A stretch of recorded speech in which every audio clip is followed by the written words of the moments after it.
ನಮ್ಮ ಭಾರತದೊಳಗೆ ನಮ್ಮತನವನ್ನು ಉಳಿಸಿಕೊಳ್ಳುವ ಸಲುವಾಗಿ ನಾವ ಸಮಾವೇಶಗಳನ್ನು ಮಾಡಬೇಕಾದಂಥ ಅನಿವಾರ್ಯ ಪರಿಸ್ಥಿತಿ ಬಂದದಲ್ಲ, ಇದೊಂದು ದೊಡ್ಡ ವಿಪರ್ಯಾಸ.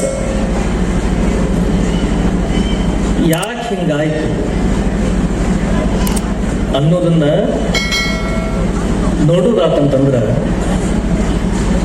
ಒಬ್ಬ ಹಿಂದೂ ಹೆಂಗೆ ಬದುಕಬೇಕು, ಯಾವ ಆದರ್ಶ ಮೌಲ್ಯಗಳನ್ನು ಇಟ್ಟುಕೊಂಡು ಬದುಕಬೇಕು, ಆ ಆದರ್ಶ ಮೌಲ್ಯಗಳನ್ನು ಮರೆಯುತ್ತಾ ಪಾಶ್ಚಾತ್ಯ ಸಂಸ್ಕೃತಿಗೆ ಮಾರು ಹೋಗಿವಲ್ಲ, ಇದೇ ದೊಡ್ಡ ಸಮಸ್ಯೆಯಾಗಿ ಪರಿಣಮಿಸಿದೆ.